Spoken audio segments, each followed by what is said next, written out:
Hi, Taurus. Welcome to your New Love, True Love reading. Everything you need to know about this reading is in the description box below.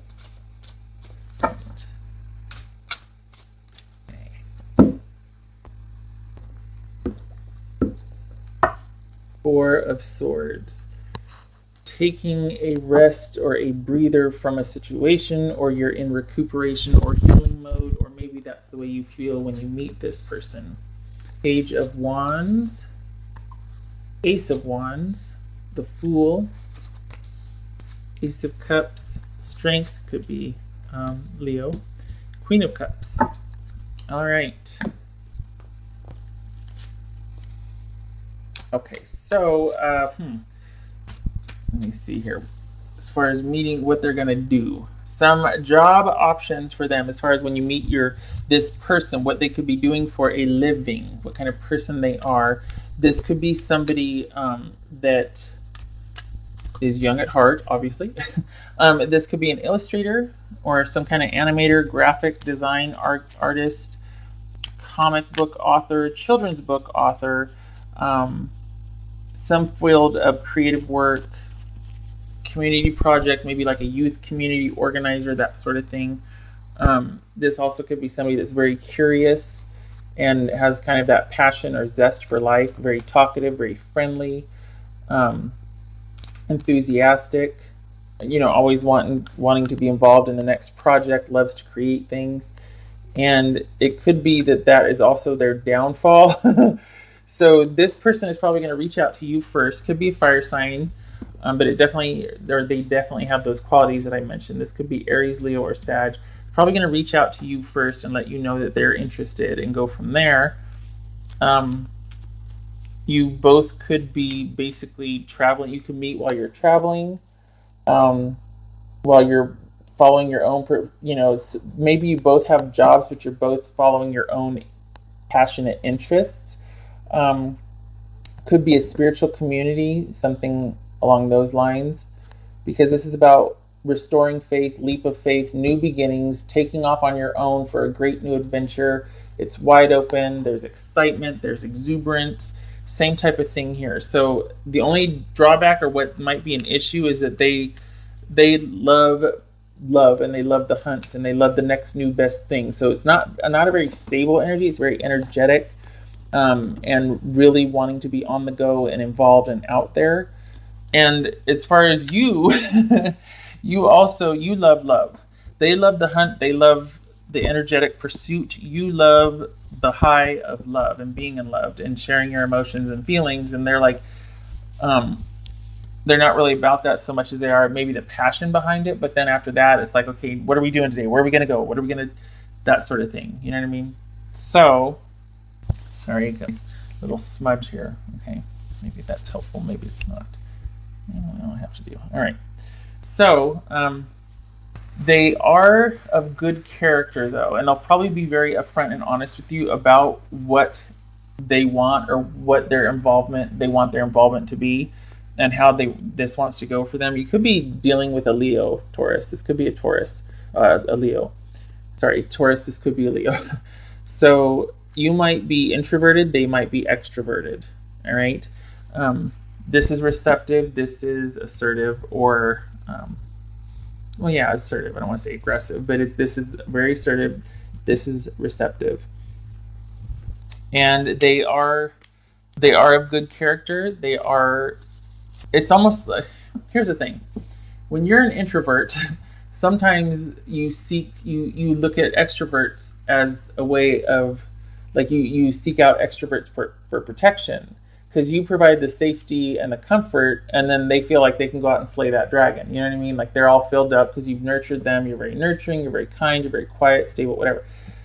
And they go out and they can take on the day, right? Well, the thing is, what recharges introverts' batteries is staying home, is staying inward, is going inward, is being removed, standing back, observing, watching, that sort of thing. They need time away to recharge. They only have so much, in their social battery, and then they're out of there. That's the exact opposite for an extrovert. They like to be in the middle of everything. That is life for them. That's how they recharge their battery. Too much time away from the action or where it's at or the hunt or the pursuit is draining for them. It's depressing. So there's disparate energy here as far as that goes. So just be aware of that there needs to be an understanding of each other's social threshold. Like, all right, you got another half hour in me, and then I'm a pumpkin. You know what I mean? We gotta get out of here, or I can't stay home all day today. We gotta get out and do something. I'm gonna go nuts. That sort of thing. That just has to be an understanding. Okay. But it looks to be a loving, nurturing relationship. I mean, we've got strength and we got the Queen of Cups here. This could be, Taurus, you could be dealing with Leo, could be a Pisces, Cancer, or Scorpio. Okay, so either way, though, I feel like you're both going to be very protective of each other. And so that would suggest that there is an understanding of how you are and how they are. This is somebody that has honorable intentions, is of good character. They might be a little stubborn, but they will, whoopsie. Well, that just kind of flew out of there, didn't it? Okay. Well, this is the aftermath of a drama or trauma, and this might be what the aftermath is. Because of this, now that the worst is over, there's this new beginning, and they might be reaching out to you and pursuing you. Anyway, this is somebody that does the right thing. And like I said, they could be a little bit stubborn, but they have good balance. This is about being balanced and compassionate and generous emotionally, and this is about balanced character. They have integrity. They got their animal side in check with their human side, and vice versa. This is just there's a balance there. So it's going to be an emotionally generous and reciprocal relationship, not to mention passionate. So maybe I get the sense that when you meet this person, it's going to feel like you're home. Like, oh, I can breathe. Yeah. All right. I was going to clarify, but I don't need to, and frankly, I don't want to jinx it. All right, Taurus, hang on a second here. Let's get some timing if we can. Timing. Let's go for a season. Timing. Oh, sorry. I have my own timing system. If you have yours, use yours, or you can combine the two for a bigger window if you want. If it's not an agreement, just FYI.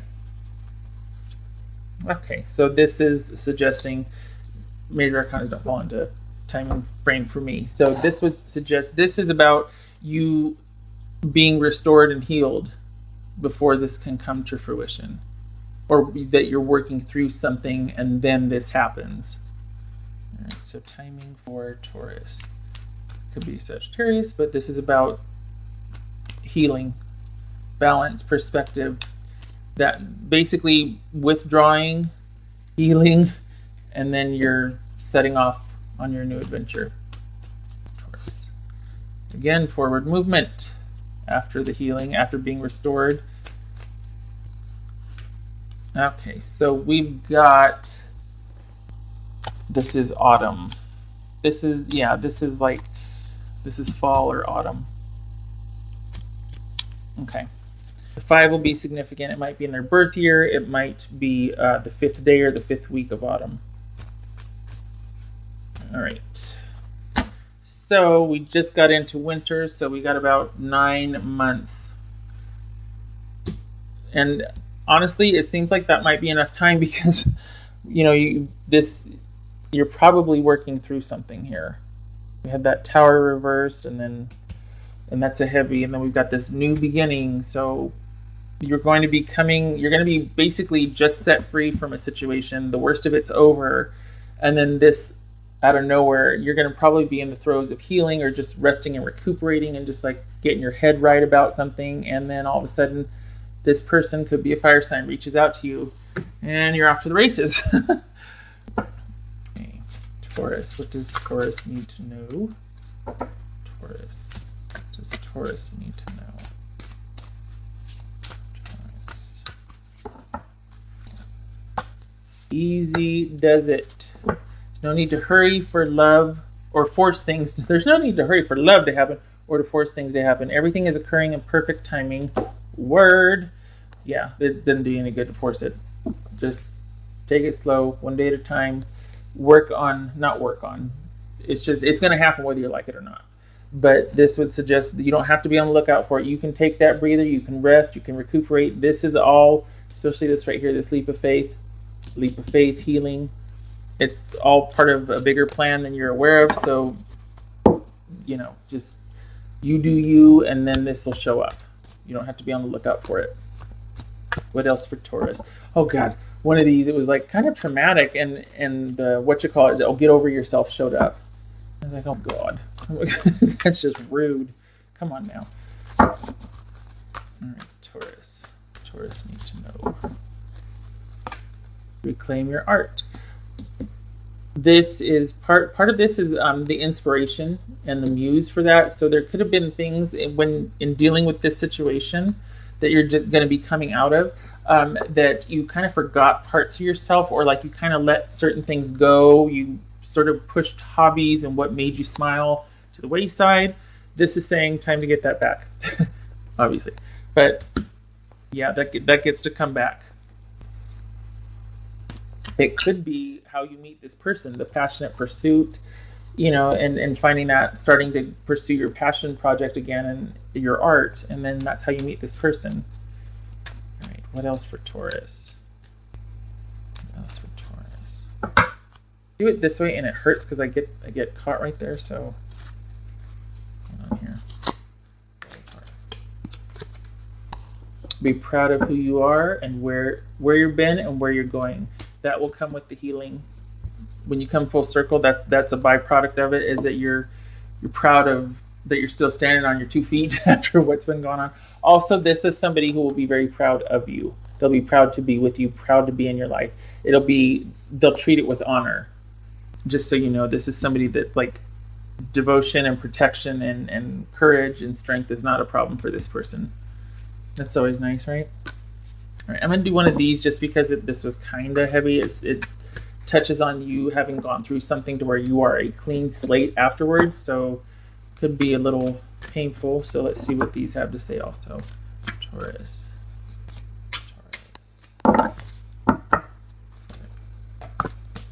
Ocean of eternal love. Healing. Yeah, there's a healing again. Creating or creativity. There's that creativity. And fertility. Whoa, Nelly, slow down. We just met. Let's not talk about fertility yet.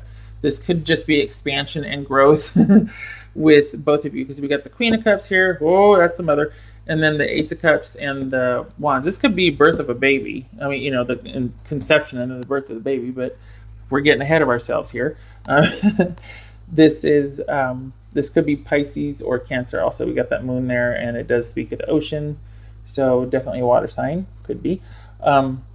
Yeah, ocean of eternal love.